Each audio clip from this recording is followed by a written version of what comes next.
Buenas noches, agradezco la invitación a las autoridades de la Academia Mexicana de Cirugía, a las autoridades de la Secretaría de Marina Armada de México por la invitación a participar en este simposio de estado actual de la neurocirugía naval en México.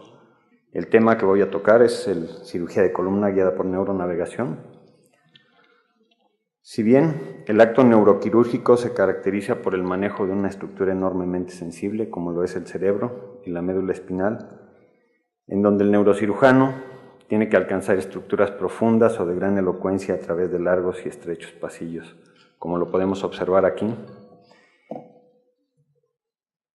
Y esto ha llevado a la necesidad de optimizar los abordajes quirúrgicos, hacerlos cada vez más pequeños, hacerlos cada vez más rápidos, y para evitar desorientación se crea el concepto de lo que es la neurocirugía guiada por imagen. Actualmente, la manipulación de las imágenes nos permite conocer no solamente la anatomía estructural, sino la anatomía funcional, áreas elocuentes, y este conocimiento nos permite realizar una planeación quirúrgica personalizada para cada paciente.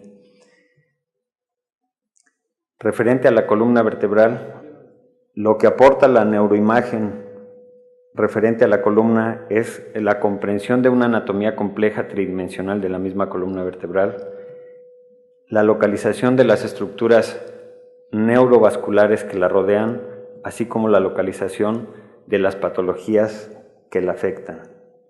Todo esto nos favorece porque el cirujano solo tiene una visión parcial de la columna vertebral en el quirófano. Este conocimiento nos ha llevado a hacer procedimientos quirúrgicos cada vez más seguros y más específicos.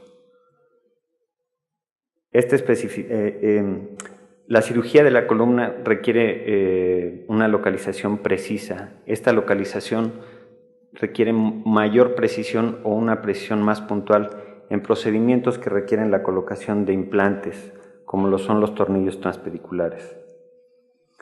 El principio básico de la neurocirugía moderna es la localización precisa de una lesión o una estructura anatómica. Esto ha llevado al desarrollo de sistemas de localización conocidos hoy en día como sistemas de neuronavegación y que se consideran una herramienta en el arsenal neuroquirúrgico de cada hospital. Al igual, en términos náuticos, la palabra navigare o el verbo navigare significa para dirigir un barco. Al igual que la navegación marítima, la neuronavegación requiere de imágenes radiológicas, que son los mapas. Requiere de herramientas de localización como lo requiere la navegación marítima. La neuronavegación va a ocupar cámaras de luz infrarroja y así como los dispositivos de seguimiento. Para conocer la posición real del barco dentro del mapa se requiere un algoritmo matemático, mismo que se requiere para conocer la relación de la anatomía radiológica con la anatomía quirúrgica que presenta el paciente. Este procedimiento se menciona como el registro del paciente. El flujo de trabajo que conocemos para la neuronavegación en la cirugía de columna requiere de 3 pasos básicos: la adquisición de imágenes, el registro del paciente y la navegación intraoperatoria. El registro es el paso que permite al software establecer una correlación entre las imágenes radiológicas preoperatorias y la anatomía del paciente, paso fundamental para la navegación tanto de columna como de cráneo. La adquisición de imágenes se hace antes de la cirugía o durante la cirugía. Antes de la cirugía se hace con imágenes de tomografía bajo un protocolo específico, cortes axiales, espesor de 1 milímetro, que tienen que ser llevados a cabo bajo esas características para que el neuronavegador procese las imágenes y de forma intraoperatoria, ya sea con fluoroscopía tridimensional o tomografía. Para la cirugía de columna, la navegación requiere de un marco de referencia para realizar el registro. Este marco se compone de una pinza de agarre, una estrella de referencia y las esferas reflejantes. La pinza va sujeta a la apófisis espinosa de la vértebra que vamos a registrar, mientras que la estrella se dirige junto con las esferas hacia la cámara de infrarrojos. Esta va a reflejar la luz y va a triangular con los elementos de seguimiento como son los punteros, para así conocer la localización del instrumento dentro de la anatomía radiológica que nos muestra el navegador. El método de registro es básico si queremos proceder a la navegación intraoperatoria. Esto ha llevado a muchos cirujanos de columna a abandonar la navegación en la columna vertebral. Actualmente ha evolucionado esto a los métodos de registro sin adquisición de puntos. Los métodos de registro con adquisición de puntos, el primero de ellos, y fue con el que inició la navegación en la cirugía de columna, es la coincidencia de puntos o el pair point matching. Este consiste en hacer coincidir 4 puntos previamente establecidos por el cirujano en la anatomía radiológica de la tomografía del paciente en la anatomía quirúrgica cuando estaba el paciente en cirugía. Esto obviamente, como podemos ver aquí, la precisión subía demasiado. Se dice que una precisión por arriba de 2 milímetros es inadecuada para llevar a cabo un procedimiento de navegación en una cirugía de columna lumbar.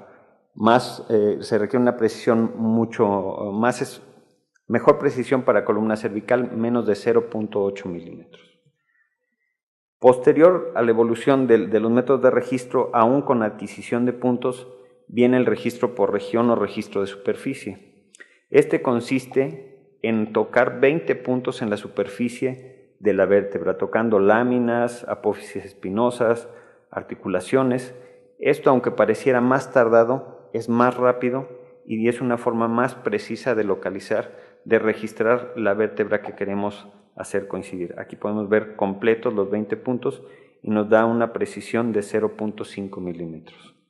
Podemos ver aquí el puntero, cómo se dirige hacia la cámara, que ya no se alcanza a ver aquí, y lo que tenemos aquí es el navegador.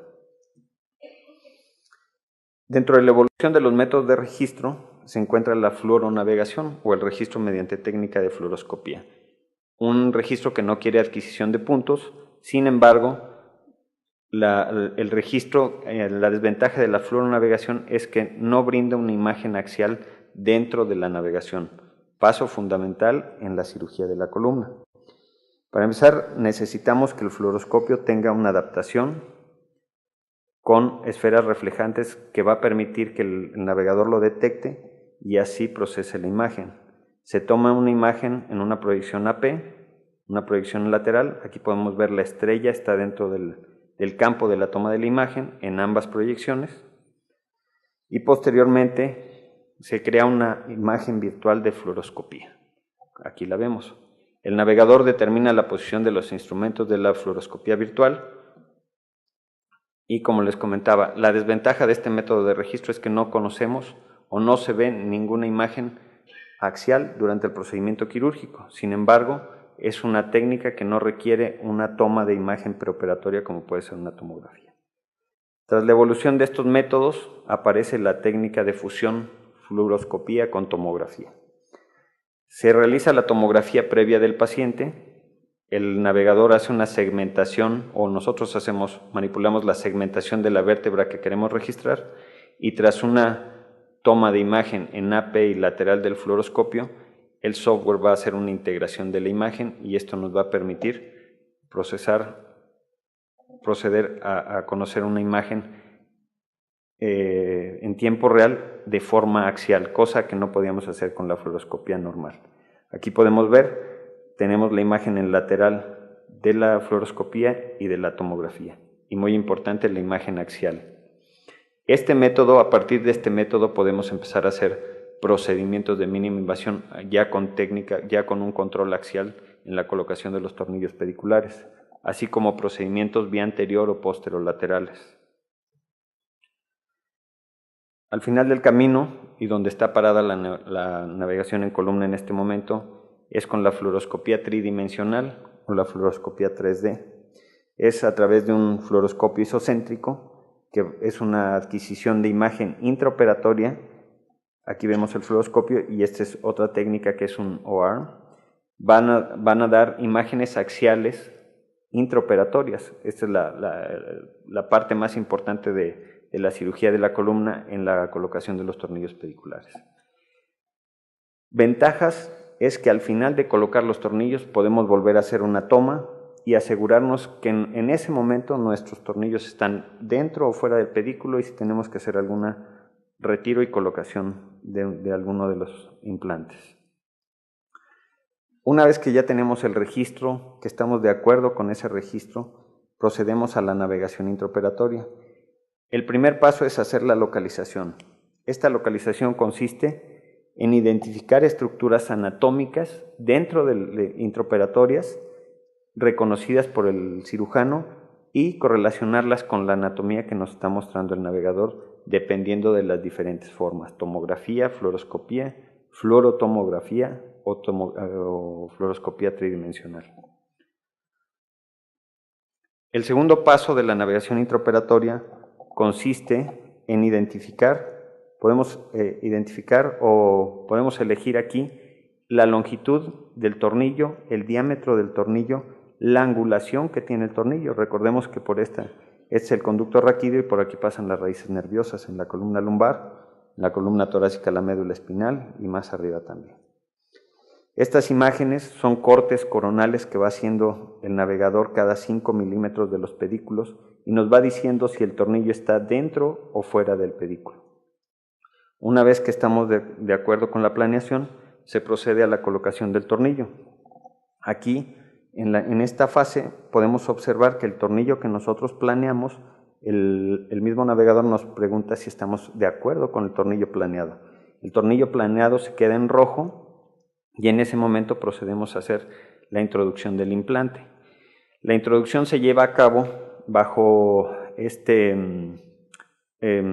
círculos concéntricos donde es como una diana, tenemos que llegar al punto rojo. Este punto rojo es el punto donde tenemos que dirigir el tornillo. Conforme lo vamos introduciendo, aquí ustedes van viendo, el punto rojo se va acercando hacia nosotros. Al final de esto, cuando llega al fondo, hace un sonido y ahí nos podemos detener. El software de planeación preoperatoria nos da información extra sobre tejidos blandos cuando fusionamos tomografía con resonancia magnética. Nos da opciones de segmentación cuando tenemos tumores para delimitarlos. Nos ayuda a hacer planeación preoperatoria en anatomías complejas como la escoliosis y es una plataforma de entrenamiento para el cirujano. Se requiere de instrumental quirúrgico que ya viene precalibrado, que se encuentra dedicado para la navegación, tanto para la columna lumbar, torácica, para hacer cirugía de mínima invasión, y con estrellas de referencia que son adaptables a cualquier instrumento que tenga cualquier compañía, y se calibra mediante estos instrumentos de calibración para que los reconozca el neuronavegador. La pregunta: ¿se debe utilizar la navegación en la cirugía de columna? Al día de hoy existen más de 1.800 publicaciones referentes al tema cirugía de columna guiada por imagen, pero de estas solamente 6 son publicaciones con un nivel de evidencia científico alto, con una recomendación buena, y 3 de ellos son aleatorizados, 3 de ellos son metaanálisis, donde todos, comparando la técnica convencional contra la neuronavegación en la colocación de tornillos pediculares, y todos estos estudios convergen en que la navegación proporciona una mayor precisión en la colocación de los tornillos pediculares. La superioridad de los sistemas de navegación fue evidente cuando fueron aplicados a deformidades de la columna vertebral, como en casos de escoliosis, y que entre los 3 métodos de neuronavegación, la navegación con tomografía proporciona mayor precisión que la fluoronavegación en 2D, pero con una presión inferior a la fluoronavegación con tridimensional. En conclusión, la neuronavegación en la cirugía de la columna mejora la precisión en la colocación de los tornillos pediculares, es aplicable a procedimientos mínimamente invasivos, es aplicable a cualquier segmento de la columna vertebral, disminuye la radiación intraoperatoria, es reproducible, pero requiere una curva larga de aprendizaje y, como lo han oído a través de todas las pláticas, no sustituye el conocimiento anatómico del cirujano. Muchas gracias. Se caracteriza por el manejo de una estructura enormemente sensible, como lo es el cerebro y la médula espinal, en donde el neurocirujano tiene que alcanzar estructuras profundas o de gran elocuencia a través de largos y estrechos pasillos, como lo podemos observar aquí. Y esto ha llevado a la necesidad de optimizar los abordajes quirúrgicos, hacerlos cada vez más pequeños. Buenas noches, agradezco la invitación a las autoridades de la Academia Mexicana de Cirugía, a las autoridades de la Secretaría de Marina Armada de México por la invitación a participar en este simposio de estado actual de la neurocirugía naval en México. El tema que voy a tocar es cirugía de columna guiada por neuronavegación. Si bien el acto neuroquirúrgico que la afecta, todo esto nos favorece porque el cirujano solo tiene una visión parcial de la columna vertebral en el quirófano. Este conocimiento nos ha llevado a hacer procedimientos quirúrgicos cada vez más seguros y más específicos. La cirugía de la columna, hacerlos cada vez más rápidos, y para evitar desorientación se crea el concepto de lo que es la neurocirugía guiada por imagen. Actualmente, la manipulación de las imágenes nos permite conocer no solamente la anatomía estructural, sino la anatomía funcional, áreas elocuentes, y este conocimiento nos permite realizar una planeación quirúrgica personalizada para cada paciente. Referente a la columna vertebral, lo que aporta la neuroimagen referente a la columna es la comprensión de una anatomía compleja tridimensional de la misma columna vertebral, la localización de las estructuras neurovasculares que la rodean, así como la localización de las patologías